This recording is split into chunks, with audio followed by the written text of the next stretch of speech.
Bonjour à tous et bienvenue pour l'émission politique de Terre d'Info, 4 questions A. Aujourd'hui, nous recevons encore un candidat à la présidentielle. François Asselineau, bonjour. Bonjour. Vous êtes candidat de l'Union populaire républicaine. C'est exact. Alors le principe de cette émission est le même pour tous les candidats. 12 minutes pour répondre à 4 questions que se pose le monde agricole aujourd'hui. 4 questions d'actualité. On commence par la première. Elle est liée à la réforme de la PAC qui va, là aussi, être réformée en 2013. Alors faut-il continuer à promouvoir une politique agricole commune à l'échelle européenne? Et si oui, avec quelles mesures prioritaires et quel budget? Alors d'abord, permettez-moi de vous remercier, de remercier les chambres d'agriculture, de donner la parole à un candidat comme moi qui suis le candidat dont même le nom ne doit pas être prononcé à la télévision ou à la radio nationale. Je ne suis pas n'importe qui, j'ai été dans des cabinets ministériels, je suis un haut fonctionnaire et j'ai connu les allées du pouvoir de l'intérieur. J'ai créé, voici bientôt 5 ans, un mouvement qui s'appelle l'Union populaire républicaine et qui explique à mes concitoyens que si nous continuons comme nous le faisons actuellement à appartenir à l'Union européenne, non seulement l'agriculture française va disparaître, mais également l'industrie. Je m'explique, nous avions 3 millions d'agriculteurs en 1960, nous en avons actuellement moins de 500 000, et si les choses continuent comme ça, nous en aurons moins de 200 000 en 2030. Je signale qu'en matière industrielle, nous perdons actuellement 800 emplois industriels par jour ouvrable. Nous avons perdu 900 usines en 3 ans.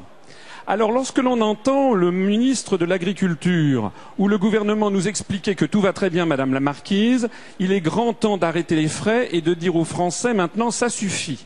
Ce que moi je propose et ce que propose mon mouvement, c'est d'appeler l'ensemble des Français à se ressaisir, à dire qu'il y a une vie après la construction européenne et à appeler les Français à sortir de l'Union européenne en vertu d'un article qui est l'article 50 du traité sur l'Union européenne qui permet à un État, en effet, de sortir de l'Union.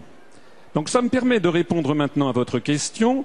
Nous devons mettre un terme à la politique agricole commune et en revenir à ce que je propose dans mon programme présidentiel qui est disponible sur Dailymotion à défaut d'avoir pu être présenté à la télévision française qui est tenue, comme vous le savez, par des grands intérêts d'une oligarchie financière. Donc je propose tout simplement de créer une politique agricole nationale en revenant sur les différentes dispositions qui ont pu être prises, notamment de marché généralisé, de généralisation de la commercialisation des produits agricoles au sein de l'Europe. Je voudrais tout de suite dire quelque chose de très important à tous mes concitoyens agriculteurs. C'est que, contrairement à ce qu'on leur dit, les subventions qu'ils reçoivent ne sont pas des subventions européennes. Ce sont des subventions que la France verse à la Commission européenne et que celle-ci ensuite redonne aux Français en ayant pris en gros un tiers. Entrons dans les chiffres, s'il vous plaît, parce que Monsieur Le Maire, par exemple, ou le gouvernement français n'entre jamais dans les chiffres. Le gouvernement ose dire qu'il se bat parce qu'il sauve un budget, mais c'est de notre argent qu'il s'agit. Les Français, en gros, chaque année donnent 21 milliards d'euros à la Commission européenne, enfin à l'Union européenne. Et l'Union européenne nous en restitue 14 milliards d'euros. Ça veut donc dire que notre participation à l'Union européenne coûte la bagatelle en coût direct simplement de 7 milliards d'euros. Et ça veut dire également que les subventions que reçoivent les agriculteurs, mais que reçoivent aussi les collectivités locales, les associations, etc., que l'on présente comme étant des subventions européennes, sont en réalité des subventions payées par les Français dont on nous a prélevé un tiers. C'est la raison pour laquelle, si nous sortons de l'Union européenne, non seulement les agriculteurs pourront avoir les mêmes subventions qu'actuellement, mais que nous aurons en plus 7 milliards d'euros à dépenser. Ça sera le premier effet positif de la sortie de l'Union européenne. Le deuxième effet positif, c'est que nous pourrons retrouver la maîtrise de nos frontières et notamment la gestion des importations et des exportations de produits agricoles, mais j'y reviendrai peut-être avec une autre de vos questions. Alors la France est reconnue pour la diversité de ses territoires. Alors comment, justement, selon vos propositions, maintenir un développement territorial équilibré alors qu'on le sait, la majorité d'entre nous vit en ville et que certaines campagnes se désertifient? Alors, pourquoi est-ce que les campagnes se désertifient? Je l'ai rappelé tout à l'heure, les chiffres sont éloquents. 3 millions d'agriculteurs en 1960, moins de 500 000 aujourd'hui. Je rappelle que la condition agricole devient une condition catastrophique. hein. Il y a 40% des agriculteurs qui gagnent moins que le SMIC. Les retraites des agriculteurs sont des retraites misérables. Je signale que nous sommes dans une situation où actuellement dans le monde agricole, il y a un agriculteur qui se suicide tous les jours. Voilà la situation dans laquelle nous sommes actuellement. Donc il n'y a vraiment pas à rigoler. Alors ce que nous disons, c'est qu'il faut arrêter cette catastrophe et il faut arrêter cette course systématique au rendement maximal des exploitations. Parce que, par l'intermédiaire des traités européens, notamment l'article 38 et l'article 39 du traité sur le fonctionnement de l'Union européenne, ah oui, j'ai la particularité, je le signale, d'être un candidat qui entre dans le détail et d'être un candidat qui précise à mes concitoyens quelles sont les règles juridiques qui s'imposent à eux. Par l'intermédiaire de ces articles, donc 38 et 39, toute l'agriculture française, que ce soit l'élevage, que ce soit les fruits et légumes, ou que ce soit le lait, etc., tout est soumis désormais à une contrainte maximale de rentabilité. Le modèle économique que développe la Commission européenne, c'est de transformer la France en Oklahoma ou bien en Saskatchewan, vous savez, ces espèces de grandes provinces du Canada ou des États-Unis, où il y a des exploitations qui font des dizaines et des dizaines de milliers d'hectares et que l'on arrose d'engrais. Bon, nous sommes en faveur, bien entendu, de ce qu'a toujours été la France, c'est-à-dire un pays de terroir avec des exploitations de quelques hectares. Il est vrai que pour parler d'exploitation de quelques hectares, encore faut-il savoir ce qu'est un hectare. Ce que le ministre de l'Agriculture, vous vous rappelez, ne sait pas ce qu'est un hectare. Donc nous, ce que nous considérons, c'est que nous devons conserver une agriculture à taille humaine, avec des terroirs, avec le goût, effectivement, de ce qu'a été la saveur de la France. Ça impose notamment de changer et donc de dénoncer ces articles de la Commission, des traités européens, puisque les traités européens ne posent absolument en aucun cas le principe du maintien des territoires, des terroirs, des identités des terroirs, le maintien de la qualité, le maintien d'exploitation en zone rurale. Tout ceci ne constitue pas des objectifs de la construction européenne. Les seuls objectifs qui sont fixés par l'Union européenne et par les traités à l'agriculture, c'est d'être toujours et toujours plus productive. Autre thématique, l'alimentation française est saine, de qualité, variée. Comment, selon vous, pérenniser cette alimentation équilibrée et s'assurer qu'elle reste accessible au plus grand nombre? S'assurer qu'elle reste accessible dans le programme que j'ai présenté. Nous considérons d'abord qu'il faut qu'il y ait un minimum vital qui soit assuré aux agriculteurs, c'est-à-dire avec des espèces de prix minimum. Si vous voulez, de la même façon qu'il y a un SMIC pour les salariés, il devrait y avoir un prix minimum de rentabilité pour les exploitants agricoles. Ça, c'est la première chose. Deuxièmement, nous devrions avoir des luttes contre tout ce qui est excès dans les coûts de distribution. Nous proposons notamment de développer, notamment grâce à Internet, des plateformes de distribution de produits locaux, de telle sorte que les Français, les citoyens français puissent avoir la possibilité de s'approvisionner auprès des producteurs locaux. Le ministre de l'Agriculture nous explique qu'il fait des efforts pour ci, il fait des efforts pour cela. Mais qu'est-ce qui se passe actuellement? Il se passe actuellement que le moment venu à l'été, eh bien les Français, quand ils vont dans des hypermarchés, découvrent en effet des produits qui viennent de 10 000, 12 000 kilomètres alors qu'ils pourraient s'approvisionner sur place. Nous voulons casser ça de la même façon que nous voulons aussi développer la formation des Français sur ce qu'est un produit agricole de qualité.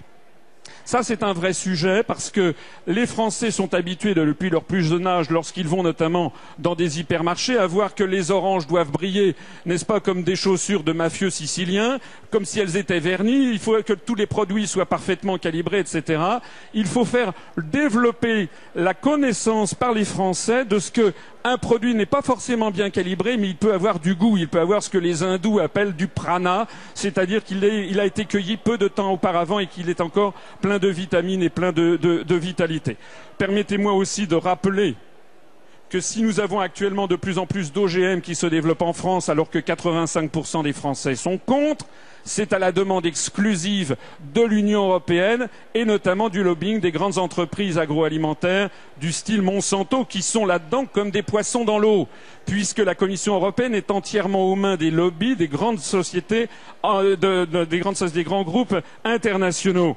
Je rappelle notamment que lorsque les Français, les députés français, ont tardé à traduire en droit français les directives introduisant les OGM, eh bien la Commission européenne a déféré la France devant la Cour de justice de l'Union européenne et nous avons été condamnés, excusez-moi, à la bagatelle de 160 000 € par jour de retard dans la transposition des directives européennes.